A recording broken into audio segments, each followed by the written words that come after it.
Monday afternoon. My name is Jed Brown. I'm the founder and CEO of Low Season Traveller, and we're delighted to have you with us today for this latest episode of Low Season Traveller Insider Guides, where we're focusing on low season in Africa. So many of you might have joined us in previous weeks where we've covered South Africa, we've been to Botswana, we've been to Namibia, and this week it's the turn of Zimbabwe. So while we're waiting for everybody to join us, I'd like to first of all give you a little bit of an overview as to what we're going to be discussing today in Zimbabwe and what we're going to be showing you and what we're going to be talking about. So we're going to show you a very, very short video which gives a really, really good introduction to this wonderful, wonderful destination. I hope you enjoy this.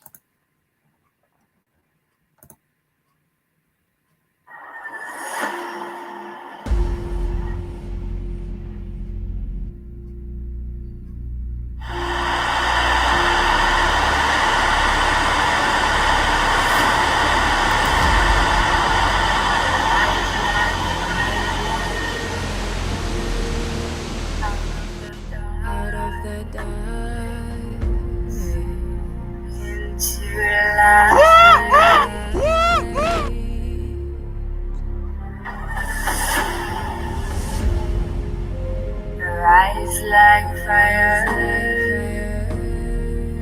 into a new world. Dare to dream.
So hopefully that gave you a little bit of a flavour as to what we're going to be talking about today.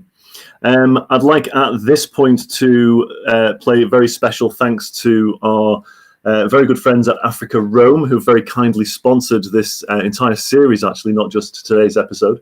Africa Rome is a renowned African tour operator offering travellers access to some of the continent's most exclusive and unique experiences, from unattainable culinary opportunities to behind-the-scenes access to art and culture, adrenaline-based adventures, access to the top safari guides, or the majesty of the natural wonders. The team at Africa Rome tailors every trip to exceed their guests' requests. And we are absolutely delighted today to be joined by Rue Oosthuizen. I hope I'm getting that right, Rue. She's in the green room listening to me right now. Rue's love of travel started at a very young age, despite growing up in apartheid South Africa. obligatory annual trips to the Kruger National Park with her family started a lifelong passion for learning about the wildlife on the African continent. In the early 90s, an opportunity arose to travel to Zimbabwe. Life was never the same after that epic trip.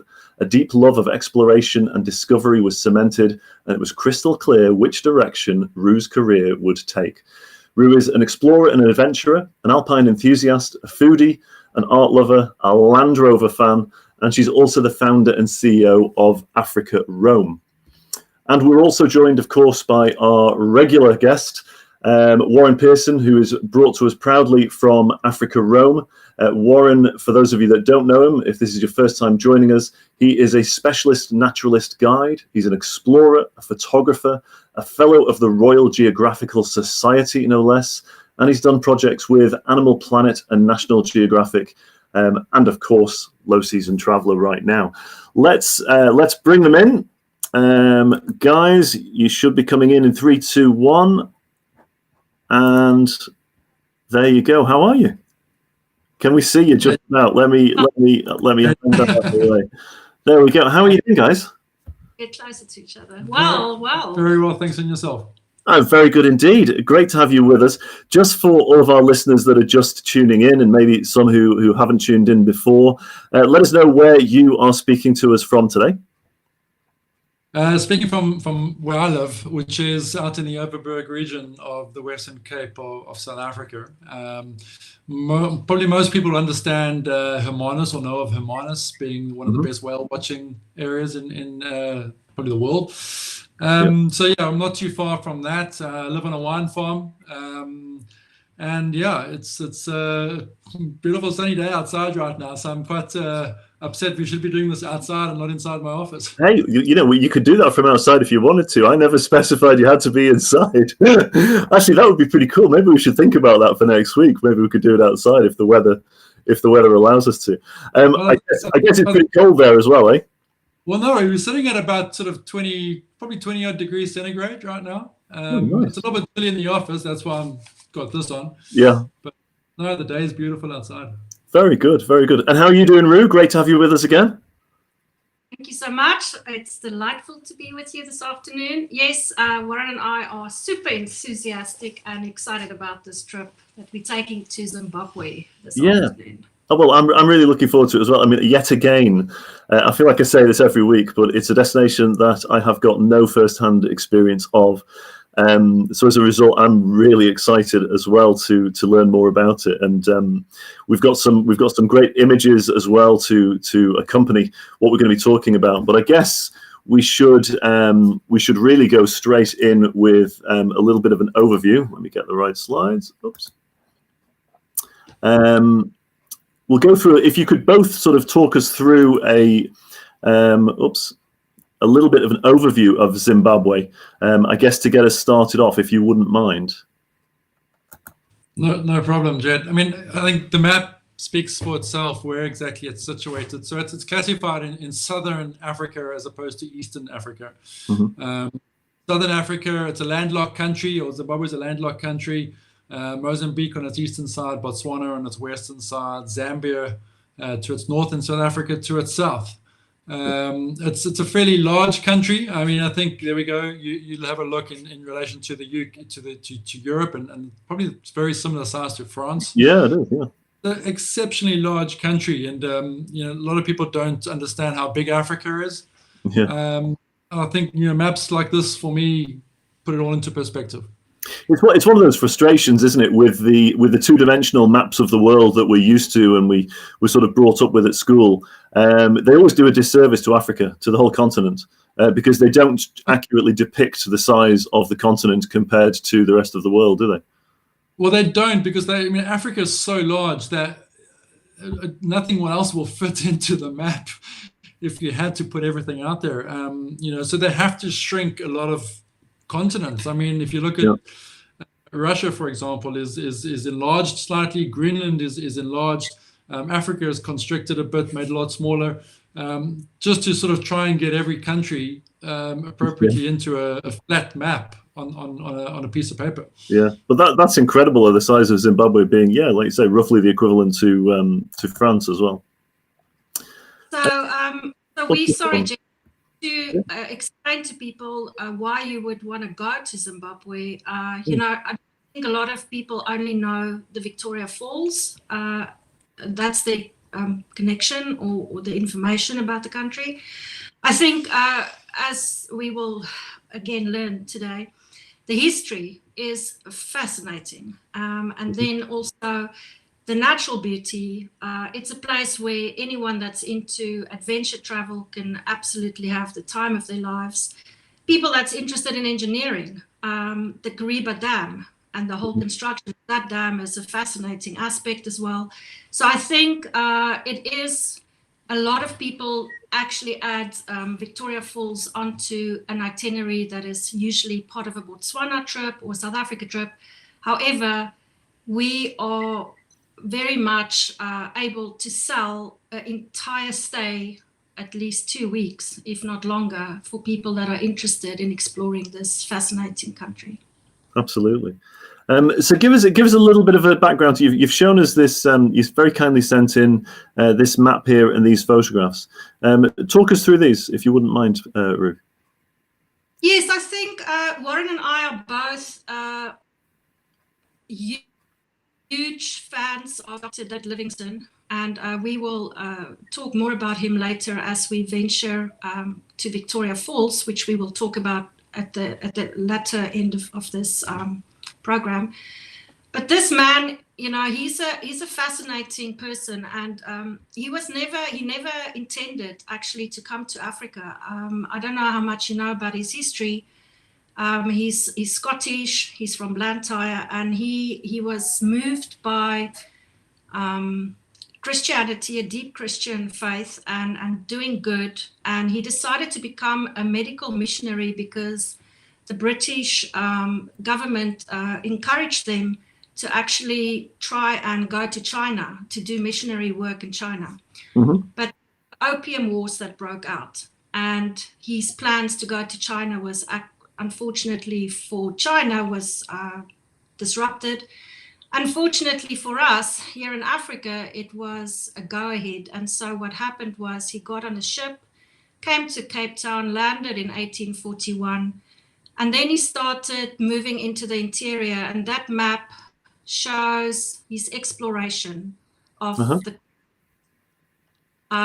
He was the first European to see the Victoria Falls. He's the first European to explore the African continent in its width. So from the west, Luanda, there at the top, you can see the route he took.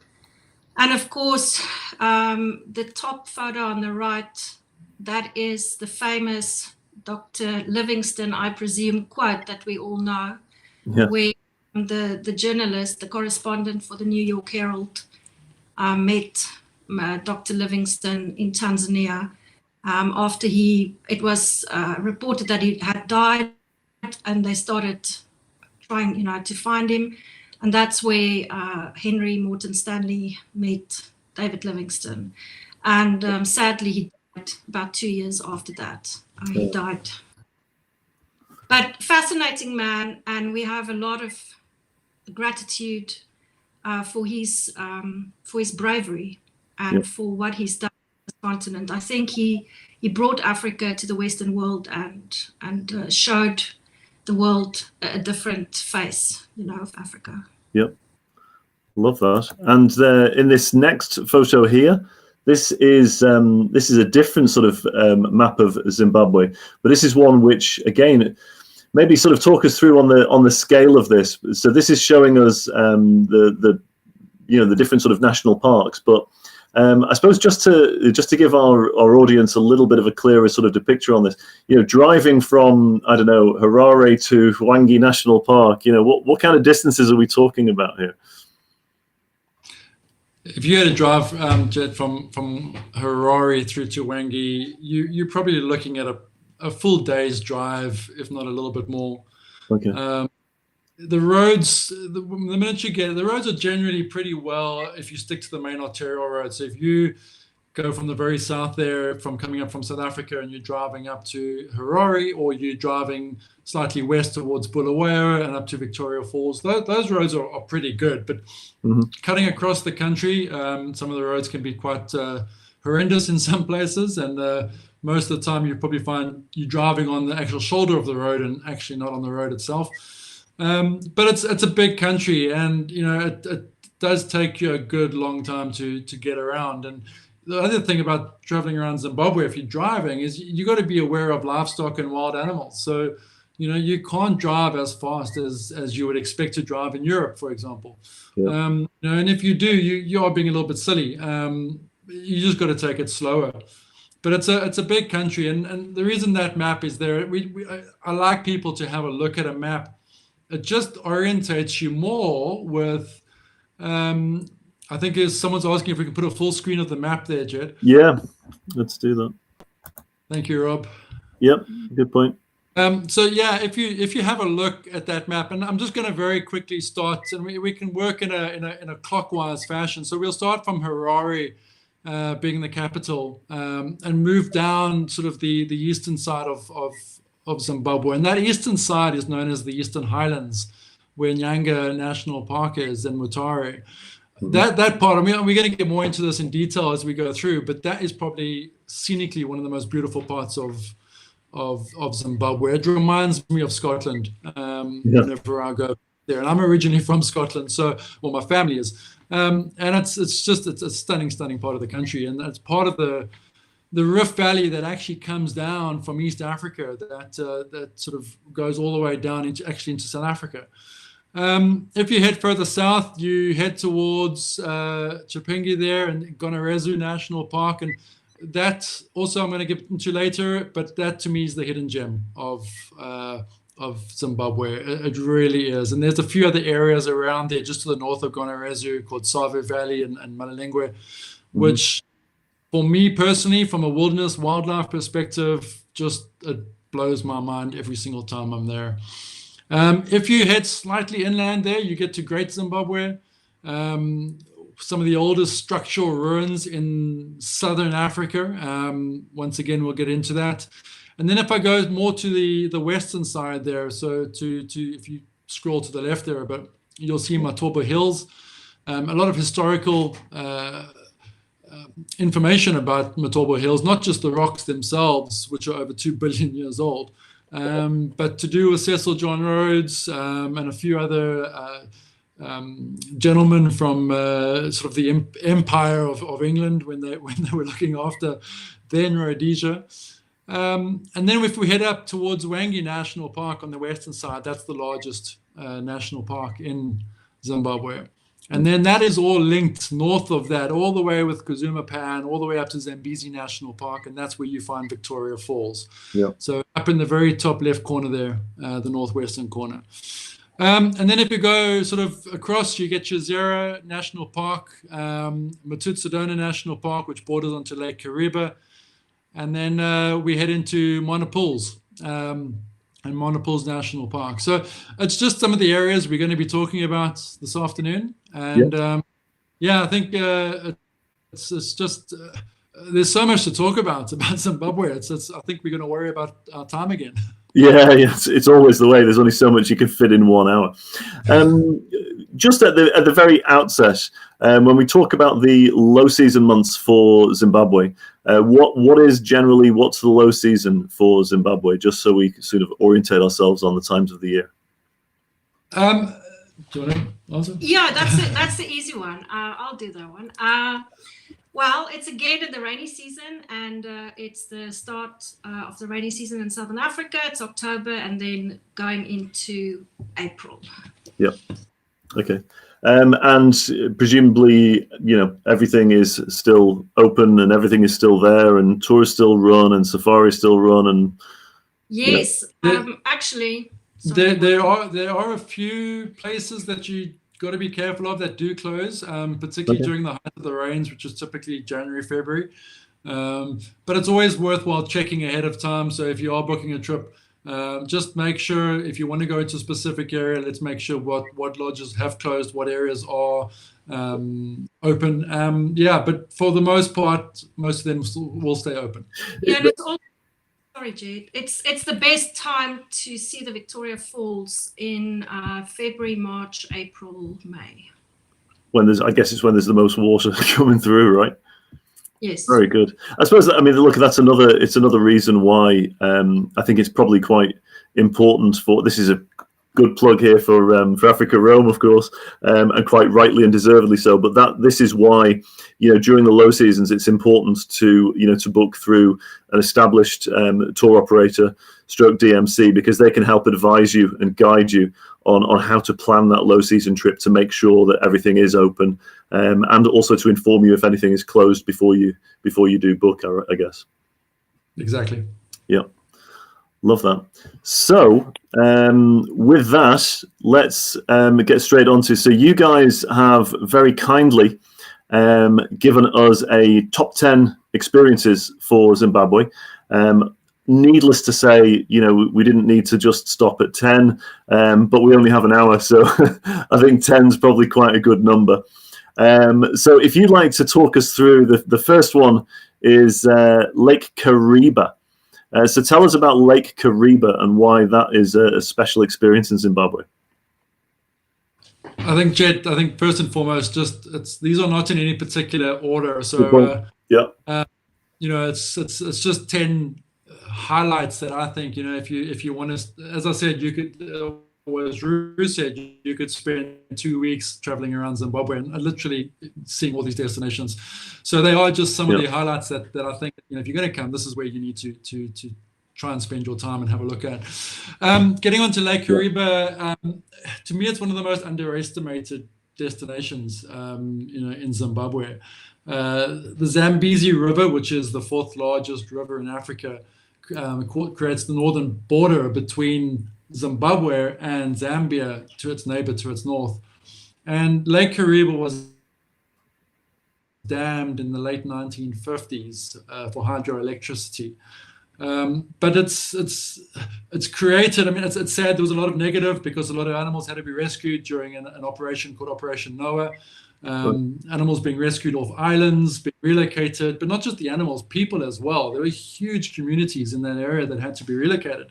So there was a negative side to the dam's creation. It is one of the largest man-made dams in Africa, if not maybe the world. I think maybe the Three Gorges Dam in China might be bigger. But it's just on 300 kilometers long, just to give you an idea. Wow. It's huge. But it has created a beautiful wilderness area, particularly on the Zimbabwean side. I'm going to actually let Ru take over because she's quite passionate about Lake Kariba and what's on offer there. Yeah. So Lake Kariba was constructed by Italian civil engineering from Milan, and they started in 1955. And as Warren has mentioned, it did create a lot of turmoil for the local Tonga people that lived there. They had to remove thousands, tens of thousands of people had to be relocated because the land that they were living on was being flooded. And so we try to now see the dam for its positive impacts in the community. And of course, one of the positive things that it has created is a lot of tourism jobs around this lake and on the lake, because one of the most favorite things that you do is you go on a houseboat.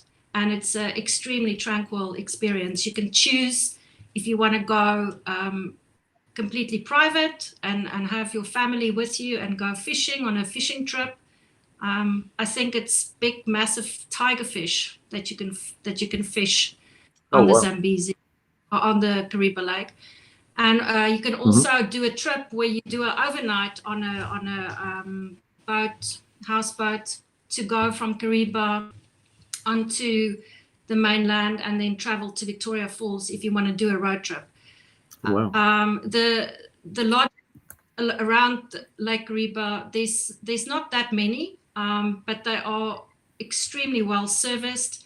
You can also fly into Kariba if you don't want to do the long drive. And it's definitely a family, it's very good for families to go on holiday there. I would say that when I was privileged to go to Zimbabwe for the first time, we were our family, and we did a trip on Lake Kariba, and it's just a wonderful time to spend together and to explore.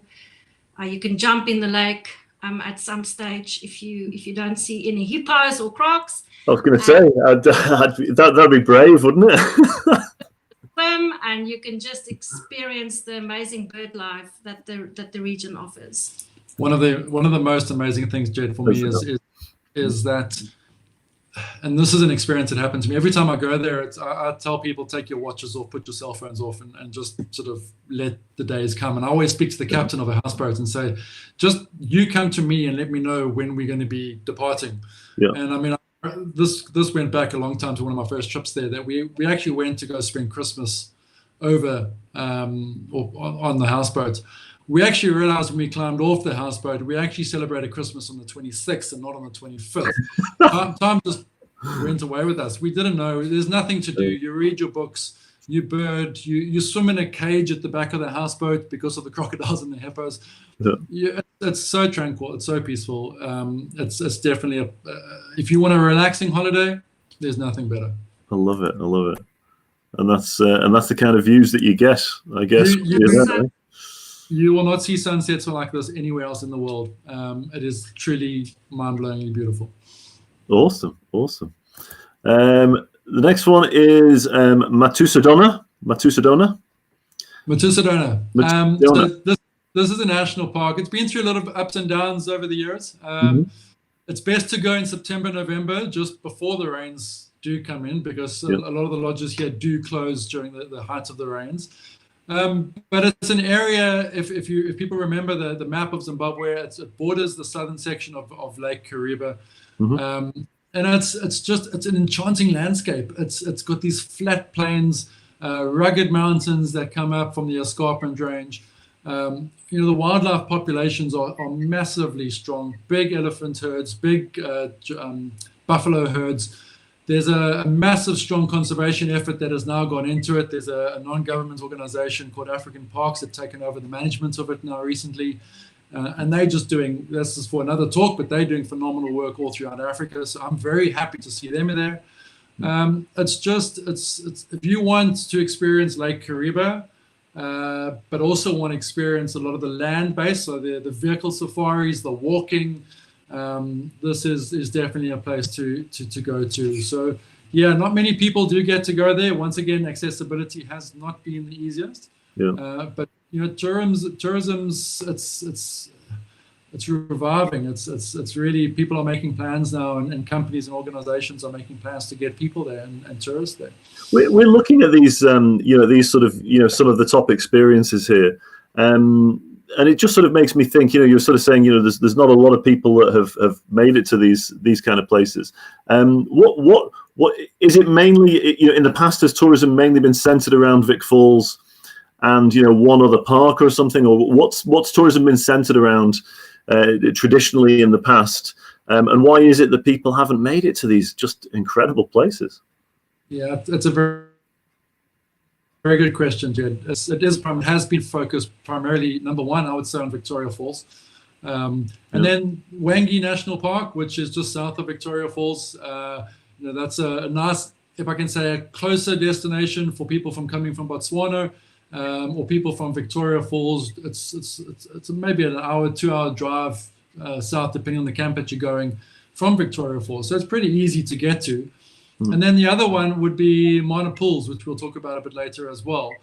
Otherwise, the rest of Zimbabwe has mostly been forgotten about from a tourist perspective. It's very sad. It's there's so much to offer. Yes, but we have to remember that there's been a lot of political upheaval in this country. It has definitely influenced the way that people see the country and how they respond, to going there. But what a great opportunity! Low season travelers generally they tend to be the more adventurous ones, and the ones that actually in many ways they pioneer from a tourism point of view. They pioneer and help open up the destination for the others then to follow. And it just seems at the outset that Zimbabwe is one of those great destinations for low season travelers. To come here before all the crowds do get here. and really enjoy it at a time when it's, when it's relatively quiet and calm and relaxed and almost not undiscovered, but undiscovered certainly by mass tourism. What a great opportunity!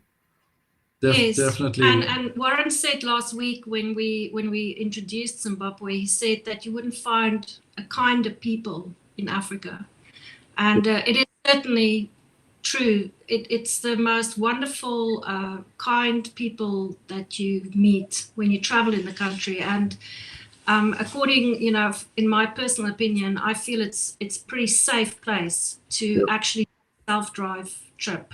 I would say it's a very safe place, to be honest with you. A lot of people think it's a dangerous place because they see the negative news, but it's definitely not dangerous to me. It's if you have your wits about you like you would travel anywhere in the world, just be sensible. But I always say there's a saying that goes when it comes to the people of Zimbabwe, and this is what I really love about Zimbabwe, and it says the only arms that you'll be greeted with are open ones. And that is true. I'll still to this day get completely amazed with the troubles that they've gone through, and as a population, as a people, there's always a smile on everyone's face.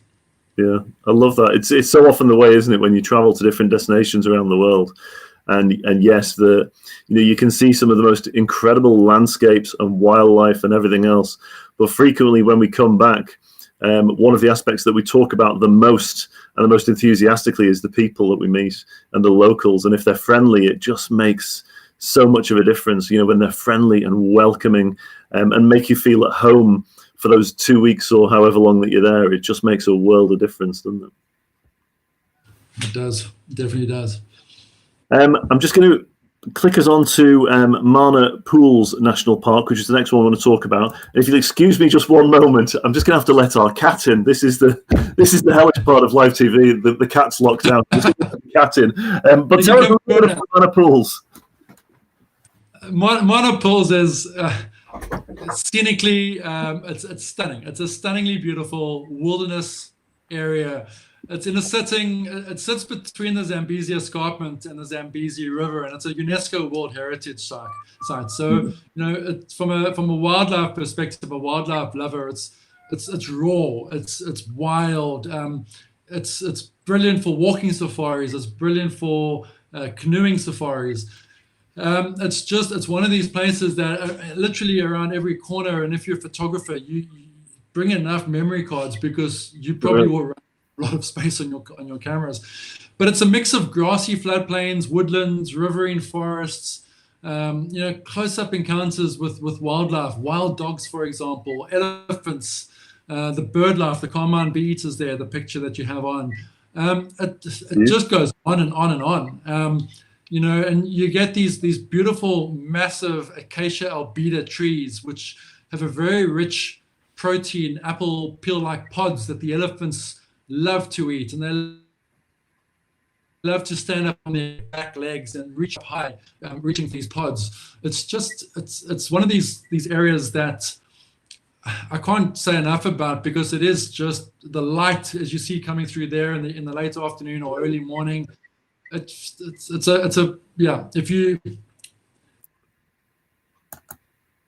you're an adventurer, if you like to have raw Africa, if you enjoy really close-up encounters, it's a really special place, and it's looked after. If I can say it, looked after. It survives by its namesake. Actually, Mana, in the Shona language, means four, and there's four pools that give the park its name, and these pools are fed by springs that always have water in them. So, come wet or dry season, the animals are going to be there. It's a scenically stunning area, and that lower Zambezi Valley onto the river itself is one of probably the most exciting, most memorable experiences I've ever had. I've canoed the lower Zambezi, and we started at Mana Pools, and we canoed for 5 days. We took all our stuff in the canoes with us, and we canoed all the way down to the Mozambican border. You sleep on the sandbanks at night. You don't see a single person, a plane, a train, a boat, nothing else for 5 days. You got to contend with crocodiles. You got to contend with hippos. Yeah, you dodge that. but it's proper wilderness. And this is one thing that Zimbabwe, I'm going to mention this again when we get to Gonarezu, because it is, Zimbabwe has got real wilderness. And that's what I personally, from a guiding and a nature perspective, love about it. These kind of, when you're sort of saying there, you can canoe down the Zambezi and you sleep out on the banks. Not just anybody could do that, right? I mean, you would have to have you need to go through a proper operator. Yeah. You'll have to have a guide with you, a river guide, and that is something which I want to actually put as a guide myself. I want to just put a shout out to the Zimbabwean guides, because the Zimbabwean guides are probably some of the best guides and most well-trained guides in Africa. I might get a bit of flack for saying that, but I second that. They really are. And I remember the very first time I went on a canoe, and we had a guide called Bono. I was a guide at that time, and I was completely out of my comfort zone. I felt completely at ease with this gentleman, and the way he guided us down this river, the way he handled the situations. We actually had a hippo charge us. It was. They are amazing. They are absolutely amazing. When it comes to walking, understanding animals, animal behavior, you name it. So, if you're going to go do an activity like this, or any activity in Zimbabwe, having a Zimbabwean qualified guide with you it changes your world and your adventure. It really does. It'd probably make me sleep easier at night as well, if I'm being very honest. Most definitely. Tremendous. So let's go on to the next one. Now, the next one is an interesting one, because you sort of tipped me off on this one before, Warren. Chisarira, am I pronouncing that correctly? Chisarira, yeah. Chisarira. Now we've only got one photograph of it. So could you explain to me why we've only got one photograph of it, Warren, as well? So this is a national park, it's roughly 2,000 square kilometers of wild bush. It's about 50 kilometers inland from Lake Kariba, just, if I can say, slightly sort of north and west of center of the country. It's a remote land. It's got springs, it's got seeps, it's got hidden valleys, it's got pockets of lush vegetation. It's got, I almost want to say very little, but pretty much no tourism at all. I mean, unless you're really adventurous. Yeah. There was a lodge that was there. Unfortunately, it has run into quite a bit of disrepair over the years and the turmoil that Zimbabwe has gone through. But it's on the up. And to me, this is a place that people need to just keep a tab on, because it is very remote. And I think the hardest part is getting the infrastructure in there, and getting operators in there to get you there. But it's wild. It is, if you're self-driving around and you don't mind sort of pitching your own tent and camp up somewhere and just exploring it. And if you you have a guide with you that you're comfortable with, and you go and explore these valleys and you go and explore the springs, it's just one of these really out of the way areas that I can guarantee you, whether you're in high season or low season, you're not going to see another person there. Love that. That's going to be like a red rag to a bull for a lot of our audience, I think. And there's plenty of wildlife there, So you were sort of saying that through recent times, it has sort of like the lodge that was there has fallen into a bit of disrepair, and it's obviously starting to to come back a little bit now. Or there's still wildlife there. They still have all of that sort of beauty that you would associate with a national park. There is. I mean, when we talk about wildlife numbers, it's very difficult. There was a very healthy wildlife population there, and sadly, during the last decade, or a little bit more than a decade of turmoil in Zimbabwe, the wildlife have taken a massive hit from poaching, and with the lack of tourism there. And this is one of the benefits of tourism going into areas. It does protect these areas. Yeah. So there is wildlife there. They're probably going to be very skittish, very shy. To me, if you're looking for a wildlife destination that you want to go see animals, this isn't the place. If you want to go and experience pure wilderness of being in the middle of nowhere and feeling like you're probably the only person on earth, this is the place to go. I love that. I think that's a really great point, which I'd probably just like to sort of highlight again. And maybe Rue have your thoughts on this as well. But for a lot of our audience, they might not just fully appreciate that by traveling to countries like Zimbabwe and Namibia and Kruger we've featured and Botswana and all of these kind of wonderful places, they are helping to ensure that the wildlife is protected just by their presence there. That's right, isn't it? And that's why it really is so important. If you have a love of this wildlife and you want to see this wildlife protected, it's important for you to be a tourist, to go to these places and put your money into these places, because that will help to preserve this wildlife for future generations. Yes, when we book accommodation for guests at the lodges that we use, there's always a conservation levy that's included in the cost, and that money goes toward a fund where it's ensured that conservation efforts are managed well, and it is a protection for animals. As you know, in the last few years, we've had an awful poaching issue with rhino. The pangolin is also one of the most, I think it is the most trafficked animal in the world. And so the funds that tourists contribute by booking and visiting these natural places definitely contributes to the greater good of ensuring that we have them for the next generation. Yeah, so important. The next place that we're going to, you touched on this earlier on, Hwange National Park. So this is, if I recall correctly, right up in the northwest. So very, very northwest, just south of Victoria Falls.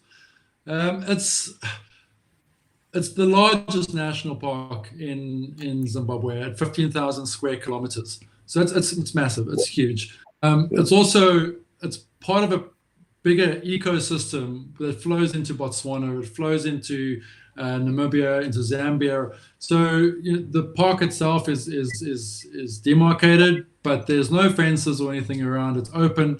Animals get to move. But Hwange is known primarily for its massive herds of elephants and buffalo. It's probably the most visited park in Zimbabwe. And as I said, primarily because it's just 2 to 3 hours south of Victoria Falls. So a very easy drive to get in there. A lot of people do fly in, but for those that want to drive, it's an easy drive. Yeah. It has massive diversity there. It's just over 100 species of mammals. There are over 400 species of bird that have been recorded there. Wow.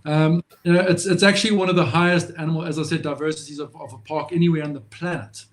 And so researchers get attracted there.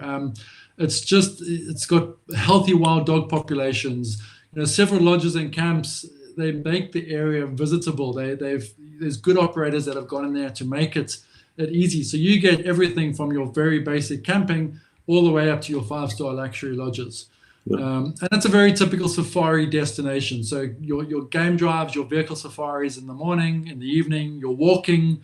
It's definitely a park I would recommend people to go and see, but don't just stop there. Go and see the rest of the country as well. Absolutely. And when we sort of talk about all of these different parks, and you're sort of saying that Hwange is probably, well, it's one of the largest and most diverse.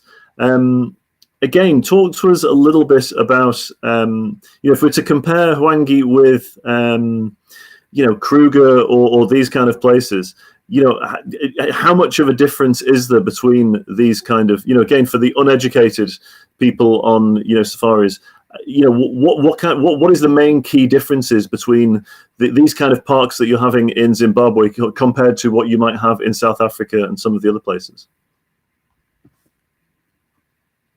I must be careful how I answer this, because I think that if you look to the very first time safari goer, they're not really going to see a difference or understand a difference between the two. But when you start getting down to sort of the more ecological side of things, the diversity comes in the land and what the land has. So from a vegetation perspective, from how much water is around, how little water is around,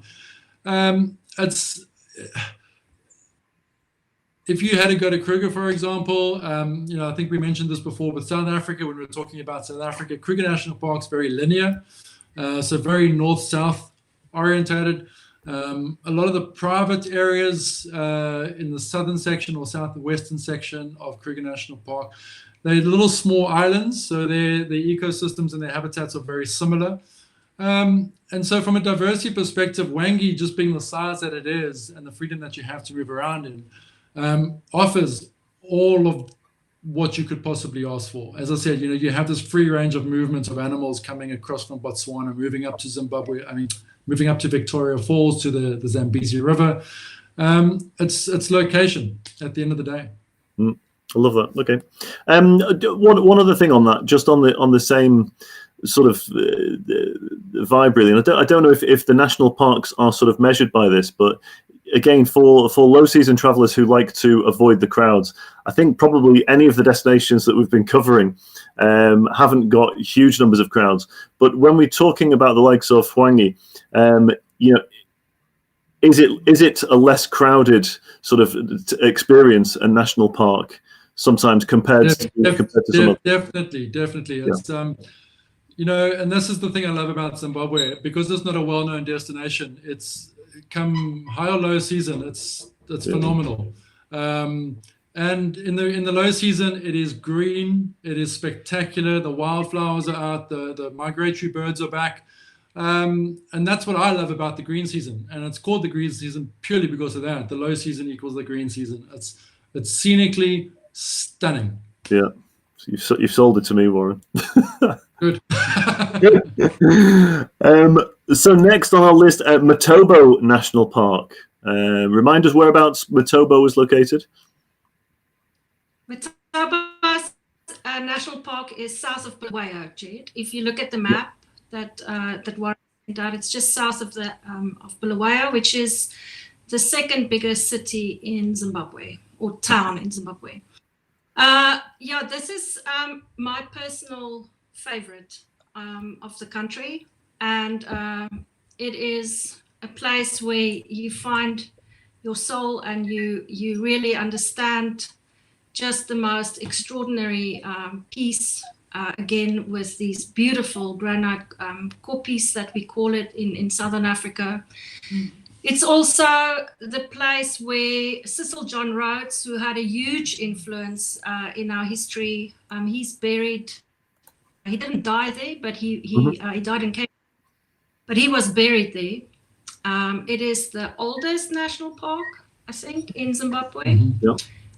I think it was established in 1926, and it is also a very intense protectorate of white and black rhino. Oh, wow. So we talked about the rhino last week, and I said go tracking on foot. Yeah. This also one of those incredible places where you can learn a lot about the history of this area. Yep. And also go on foot and do a walking safari and have the privilege of looking at these beautiful animals with a qualified guide. That would be incredible. How close, if you're on a walking safari and you're encountering rhinos like these chaps here, how close do you get, and how close should you get? Well, you get very close in the sense that you should always be the one that runs the fastest. Okay. In the crowd. But actually, sorry, we've got a little a cat situation. Yeah, no, I know the feeling. I've got a cat that's striking away at me down here as well. Yeah, so you get very close to the rhino because rhino has very poor eyesight. When you look at a rhino, look at their face there on that photograph. You can see how small their eyes are compared to this massive animal. And so you need to just make sure that you are not downwind. That's right, huh? You're upwind from the rhino. No, what is it? I'm back. Sorry, I had to just take my daughter outside quickly. What are you supposed to be upwind? So you want to be downwind Downwind of from an the animal. So the Rhinos have exceptionally good Yeah, smell, so- and as you can see there, their hearing, the ears. Yeah. But the two different species of rhino, and I don't know if Ruth's covered those, but No. the two black and white species, which is actually not the correct name, it should be called the square-lipped rhinoceros, which is the one that you've got on the screen there, known as the white rhino, and then the hook-lipped rhinoceros, which is known as the black rhino. We can get into discussion of where those names came from at another time. Another episode. But it's, the white rhino is the more placid, relaxed, calm, and you can get surprisingly close to them if you have the wind at your favor and if you're very quiet. A black rhino you treat as a very different animal. It's I always refer to it as unstable dynamite. You just don't know when it's going to go off. So yeah, a black rhino you're going to treat very differently if you're tracking a black rhino than you would a white rhino. And also their habitat is different. So, black rhino love thickets. They love thick bush. Where white rhino typically like a lot more open areas. So it's easier in a way to get white. Must be incredible though, being on foot and coming across, a beast this huge. This. I don't know. I mean, I suppose day to day, certainly in Europe and around these parts of the world, we don't come across any creatures that are actually that are bigger than us. So to come across something that size, that close up, in its natural environment and habitat, that must be pretty awe-inspiring, stroke petrifying, maybe a little bit. Well, it is. I mean, if you look at a big white rhino bull, you're looking at roughly around 2 tons of animal. Wow. And I call them fat ballerinas because they are so nimble and so agile, and you wouldn't think that this 2-ton animal can move and can pivot so quickly. Yeah. But yes, it's for me it's a spiritual experience being on foot with such a big animal. Never mind an elephant, but a rhino, a buffalo, even a lion. I mean, you're standing facing a lion and you're looking at a lion. They're big animals when you're standing on foot. And this is one thing I always try and get people to experience when they come to Africa is get out of the vehicle with a guide that's qualified, obviously, and walk, because you really do sense where you fit into this world of ours. And I think this pandemic's teaching us a lot For sure. about where we fit in, and just being on foot with these large animals you have this adrenaline pumping through you. It's exciting, it's scary, it's nervous, it's awe-inspiring. It's something that people have to do it. They just have to. Is it? I mean, like I say, I have sort of, I've been to Kruger once before. For me, it was almost spiritual, actually. When you come across these creatures in the wild, and just the wildlife generally, not necessarily, rhinos per se or anything else, but just being at one with nature. Yeah, I kind of agree with you there, Warren, in that it does remind you of your place in this world. It's a million miles away from Wi-Fi and cable TV and everything else. And it kind of brings you right back to nature. And yeah, I think it is almost spiritual. I mean, do you find that that's what people are looking for when they're on safari? Are they looking to reconnect with that somehow almost spiritual kind of feeling of being at one with nature? I don't think it's necessarily what they're looking for, but I think it's something that they find. It finds them. Yeah. Without them. It's for me, it's the biggest leveler out there. And people that I've been fortunate to guide, people from around this world that are, they CEOs of massive corporation, Fortune 500 companies, royalty, heads of state, you name it, but put them into this environment and put them on foot with an animal like that around. As I said, it's the greatest leveler. And it's you just, no matter who you are in this world, you realize actually this is where I actually am and not where I should be, kind of thing. So I think it gives you humility as well, doesn't it? I think of this, when I look at this, I'll make this just a little bit larger. But when I look at scenes like this, it's just the vastness of everything. It makes you feel a little bit small, And if you kind of think that you're something in this world and you're sort of getting a little bit cocky, I think this kind of stuff would bring you down to earth a little bit, just make you feel a bit of humility, I reckon. 100%. Yeah, love that. I'm conscious of time. We will move onwards to the Eastern Highlands. So for me, I mean, one of the reasons why I put this in was it reminds me of Scotland. That's when I drive through there, it's absolutely stunning. The mountain roads wind their way through pine forests, and you got coffee shops and inns and tinkling streams and picturesque fishing lakes. You got Iron Age settlements and other archaeological sites that you can sort of have a look and find, and plenty of bird life. You have a national park, actually a small national park called Chimanimani, which if you're a trekker and a hiker, it's a dream place to go and trek. Very difficult to get into, but you got these bulbous mountain peaks, you got jagged pinnacles, waterfalls, crystal clear rivers, savanna valleys, stone forests. I could keep going on and on. Yeah. It's just, if you're wanting to escape into nature, and you just like getting away from it all, this to me is a place to go. There's just so many places to go and explore on the Eastern Highlands.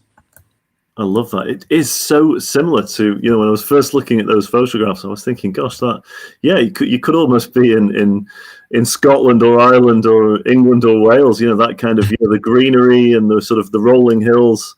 There's something very familiar about it. And even more so, I mean, the photographs that you got weren't taken necessarily in the green season. I can see that. So yeah. In the low season, when people want to travel, or when we want people to travel there, it's going to look emerald. It's going to look like Ireland in summer, kind of, in Scotland. It's just that emerald green that sticks out. Absolutely beautiful. Next, we have Great Zimbabwe. Not to be confused with the Zimbabwe that wasn't quite as great, obviously. I'll start this off and then I'll let Rue take over. But this is where Zimbabwe gets its name from, and it actually means house of stone. Okay. Now, when you click on and you get the pictures, this is it's one of the oldest structures in southern Africa that dates back to the 11th century. They estimate there's different guesses, but they estimate anywhere between 18,000, 25,000 people used to live in. It was the sort of the capital of an empire at that time, and some of the artifacts there suggest that they were trading with people as far away as China at this time. No, really? It's a pretty spectacular place, and if you look at the brickwork and the stones that have been put together, there's no mortise, there's no cement that's put these stones together, and yet they're still standing and they're there. So it is definitely a place that if you're in Zimbabwe, you got to go and see. It's just, that's where Zimbabwe gets its name from, as I said it before. But yeah, let me give you over to Ruth. Yes, I'm not going to elaborate much because of time, but they did survive. Their economic survival depended on cattle, crop cultivation, and they were exporting their gold through to the ocean. And like Warren said, it was a civilization that existed between the 11th and the 15th century. So yeah, interesting place. Incredible. How advanced they were in many ways. Yes, there's. If you're interested in archaeology and you haven't heard of this, or you want to learn more about it, I would suggest you learn. Great Zimbabwe. Also, very interesting on the Zimbabwe flag. I don't think we have a photo of the Zimbabwe flag, but the bird on the Zimbabwe flag. Yeah. That bird is. They found a lot of stone soap carvings, and the bird that's on the Zimbabwe flag is one. It's one of the examples of stone birds that they found in the Zimbabwe ruins, and the bird has become a kind of a cultural symbol of greatness, and that's why it takes its place on the national flag. Oh, love that. It's fascinating to me, these places like Great Zimbabwe, Machu Picchu in Peru, and all of these kind of places. When you look at some of the building work, and you just think of then how long ago they were built, and you sometimes realize that, you know, some of these ancient civilizations were, you know, far more advanced, in some ways more advanced than we were, in terms of how sort of, you know, conscious they were of sustainability almost. And like you say, you know, this, I mean, it's an incredible example of dry stone walling. Effectively, you know, we have dry stone walling here. My you know, my uncle-in-law, he's a dry stone waller, and it's an incredible, you know. And I was thinking in my ignorance that with dry stone walls, you know, you basically just getting bricks and putting them on top of each other, or stones. But actually, you know, he talked me through at length that, you know, he said it's an absolute art form. You know, in order to have these structures and have them so that they can stand the test of time, trust me, it's an absolute art form. To see something on that scale that we're looking at there, I mean, that's just out of this world. I mean, that's huge, absolutely huge. And the Europeans only confirmed the existence of Great Zimbabwe in the 19th century. So wow, unbelievable. On to Gonarezu. With Gonarezu, I mean, Gonarezu is a national park, and this is found in the southeastern section of the country. It's actually part of a transfrontier peace park that joins up with Kruger National Park in South Africa and Limpopo National Park in Mozambique. So it's a one massive area of land, but Gonarezu itself is 5,000 square kilometers large. And with Gonarezu, I actually want to add in two more other names, and that's called the I always get this name wrong, so excuse me. Malilangwe Game Reserve and the Save Valley. Now, these are two areas just north of Gonarezu on the Mozambican border. But this is, for me, it's the hidden gem. It's the diamond in the rough that, you know, it's quite far remote as well. Very difficult to get to in the past. It's being made a lot more frequently accessible now for people to get there. But this, to me, is probably my favorite. If I had to have a favorite, this would probably be my favorite part of Zimbabwe. Yeah. You know, if you head there, you're going to go through ever-changing ecosystems. You're going to go from flood thickets or floodplain thickets to sandfeld forest to wetlands. There's 3 major river systems that form natural shelters, over 400 bird species, abundant wildlife, and massive tuskers, you know, big tuskers. And that's where the name actually Gonarezu comes from. It's called Wilderness of the Elephants. That's where the name comes from. So it's a place that, for me, I wish it'd be made more accessible in a way, but there's also a part of me that I want them to keep it inaccessible, because it is such a beautiful place. So yeah, scenically stunning, wilderness, wildlife. You got those massive big sandstone cliffs behind that elephant that you see there. It's probably one of the biggest breathtaking moments when you do see that. It's beautiful. It really is. I think there's like 11,000 elephants. Wow. Something like that, yeah. That's incredible.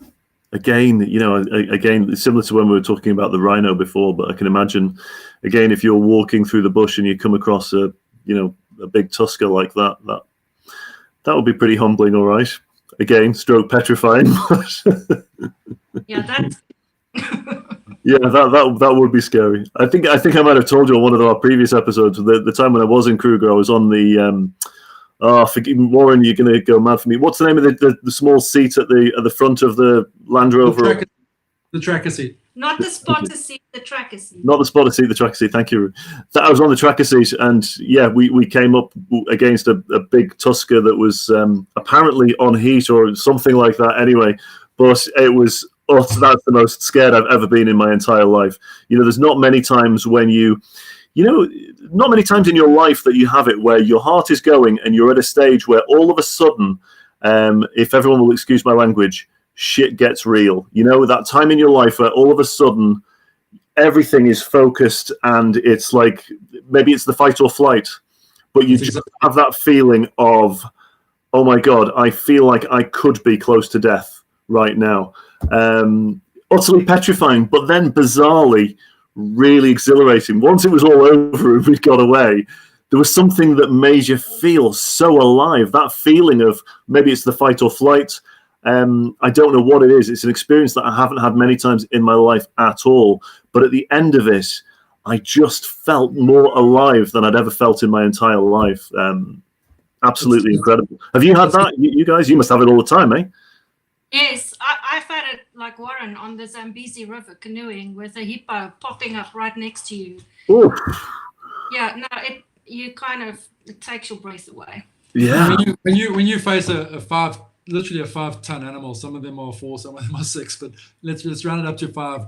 A 5-ton animal, and it's big. It's they move exceptionally quickly, but I've got to say in the same breath that it's probably one of Africa's most gentlest animals. Yeah. It's the gentle giant. Animals like elephants. I get irritated when I hear people call them rogue and aggressive, and they're not. They're sentient beings. We spoke about this in Botswana. Yeah. They're sentient beings. They watch you. If you're on foot with them and you're at a good sort of comfortable space, and they're just going to watch you. They're going to be as curious about you as you are to them. So, yeah, it is special though. Yeah, it really is. And I guess that brings us up to, we couldn't mention Zimbabwe or do any kind of a mini tour of Zimbabwe, of course, without talking about Victoria Falls. Is there anything to say about Victoria Falls? I mean, Are we done? What do people need to know about Victoria Falls? For me, I think a lot has been said about Victoria Falls through a lot of media and a lot of press and news articles. But it's one of probably the greatest natural attractions possibly in the world. If you look at the width of it, it's 1,700 meters. That's just over 1 mile in width long. The highest point is 108 meters tall. Now you just compare that to Niagara Falls, which is only 50 odd meters tall. So it's double the height of Niagara Falls. They say it's the world's largest. Now there's 3 waterfalls in the world: Iguazu, Niagara, and Victoria Falls. Mm-hmm. That all get compared, and you can't really say. But when the floodwaters do come down, it's the largest single curtain of water that falls. And for me, it's the best time there is in the low season, and that is not because I'm talking to you, Jed, right now. It really is. It's the low season when the water level is low. And I say that because you can actually see the falls. In the high water, there is so much water coming over. Warren, just say that's October, November, December, when the water is very... Yeah. Yep. So October, November, December, pushing up into even January, February, March, the water level is low, and you can see the falls. The entire Zambian side. Now, Victoria Falls, if you're looking at the waterfall, literally 2/3 of it is Zambia, which we're going to talk about next week, and 1/3 is actually on the Zimbabwean side. So the Zambian side is completely dry most years. But the thing is, you can see the waterfall, you can see the bottom, you can see the gorge at the bottom. You really get to experience the immensity and the size of this waterfall and this crevice that's in the Earth's surface. So for me, it's phenomenal, and it's Victoria Falls has become known as the adventure capital of Africa. There's whitewater rafting to zip lining, bungee jumping. They've got jet boats, there's canoeing on the Upper Zambezi. There's all sorts of wonderful adventure activities that you can do there. And there, you will never catch me doing that, but yeah. No, me. It's a spectacular place. And also not far from Victoria Falls on the Zimbabwean side, you have Zambezi National Park, which is literally 5 kilometers upstream from the waterfall. Yeah. So it's a spectacular place. For me, Victoria, named after Queen Victoria, David Livingstone named it after Queen Victoria. The original name is called Musi Otunya, which means the smoke that thunders. And literally it's because of all the spray that is being forced up into the air. And it's got this constant thunder and rumble about it. You can see the spray when it's at its peak, usually April, May, about 50 kilometers away. Wow. It's that high up. There's always these permanent water rainbows. Yeah. And both names, Victoria Falls and Mosiotunya, the heritage, UNESCO heritage, World Heritage Site, they what do you call it? They've given both names the go-ahead. So we can call it Victoria Falls, even though it's got the connotation with, the colonial times. And also, it's sometimes confusing, and because we're going to talk about Zambia next week, it's confusing for people. When you say Victoria Falls, it is the waterfall, but it's in the town is called Victoria Falls. So in Zambia, it's in Livingstone when you cross that bridge. And of course, there's so much history to talk about in this part. Maybe we can add some of the history for next week, because Cecil John Rhodes, who we talked about earlier, he had this dream of creating a railway from the Cape to Cairo, and the Victoria Falls Bridge, which you have to cross to go from one country into the next, and where they do the bungee jump from. That was his vision.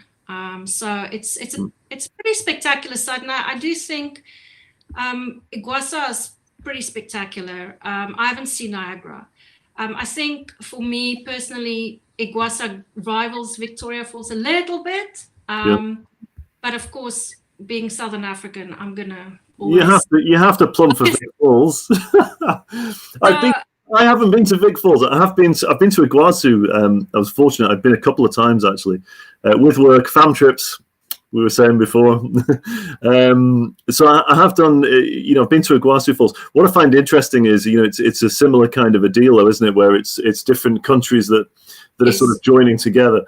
And I'm led to believe that now the crossing between Zimbabwe and Zambia, in terms of visas and everything else, it's all been facilitated now.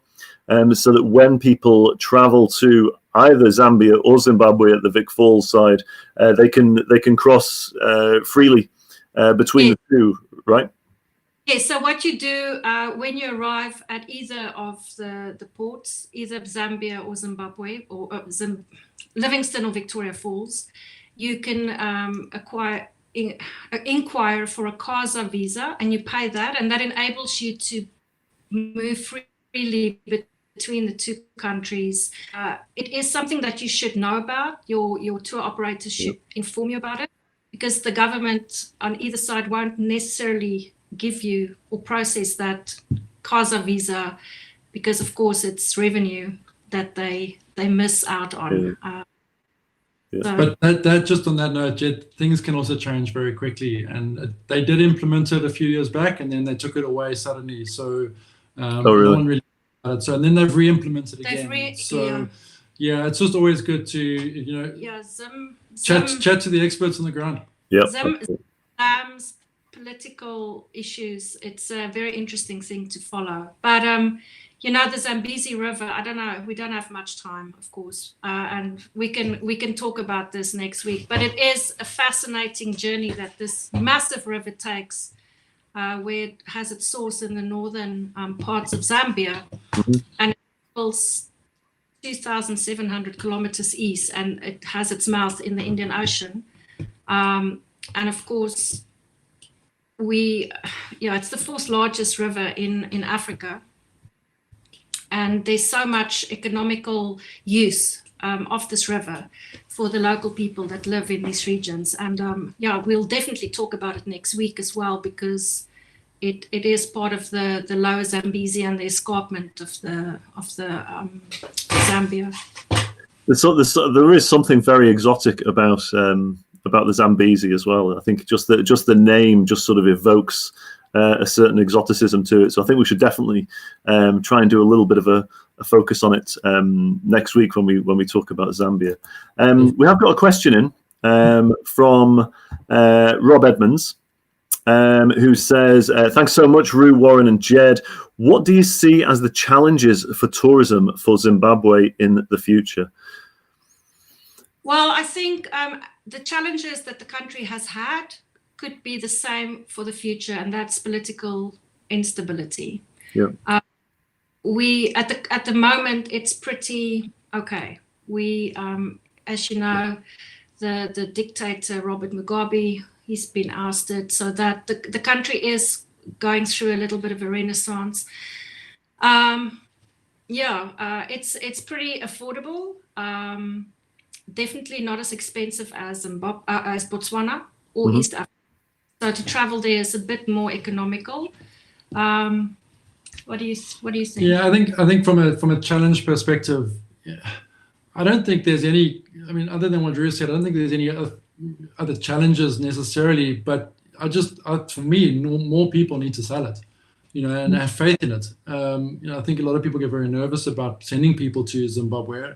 I know a lot of people in the past have not wanted to support the regime that was controlling Zimbabwe, which is sad because you're disadvantaging the people on the ground at the end of the day, and to me that's not the right way to doing it.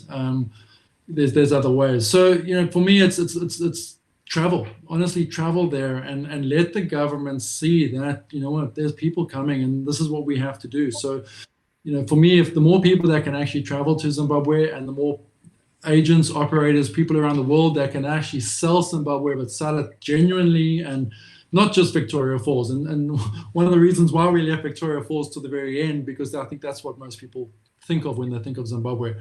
There's so much more to this country, and it's even just spending time with the people at the end of the day. And that is the people of Zimbabwe are yes, it is the warmest people. You would just fall in love with them. They are so magnificent. Yeah, I love that. I think I read somewhere in the past week that just under 10% of Zimbabwe's GDP is derived from tourism, which means that tourism is really an important part of the economy of Zimbabwe. But I am always mindful that, and I'm not going to pick on my wife because she will be listening to this later on. But if I was to say to my wife, I want to bring yourself and the girls, my two daughters, to Zimbabwe, she would straight away, she'd scrunch up her face. Do you think that one of the challenges for not just Zimbabwe, but some of the other countries in Southern Africa, do you think there is a challenge with a bit of ignorance about, and I'm not saying my wife's ignorant, God, I have to be careful here. But, is there a bit of ignorance from, Europeans, possibly Americans, about what Southern Africa and the countries in Southern Africa is like? And do you think that that's something that holds us back? Because, really, when you look at all of this, and when I'm speaking to you and I'm thinking, I go over in a heartbeat, but yet people for some reason aren't in huge numbers, and you have to think why. And I just wonder, is it ignorance? Is that what it is?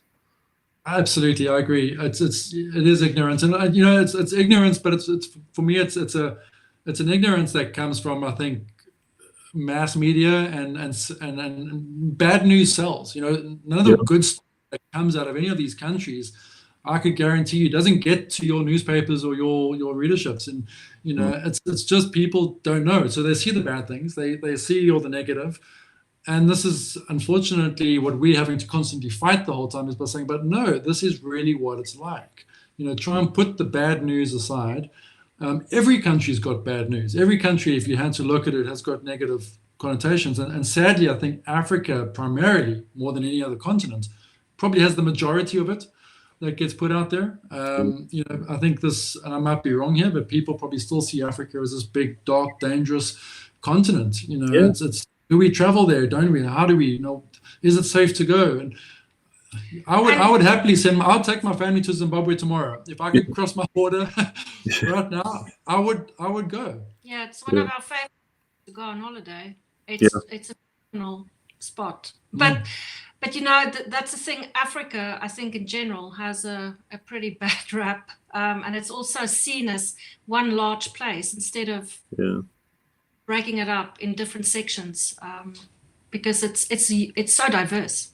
Yeah, you're right though. Everybody just bundles it together and says, I wouldn't go to Africa like it's a country or something. It is a lot of ignorance, and I think that's something which, as a tourism industry, actually, that's something that we have to do something about, and we have to make sure that we're more informed when we're speaking to clients as well, and make sure that they realise it. And hopefully, in some small way, this kind of mini series can help, hopefully alleviate this kind of fear or ignorance that people are feeling.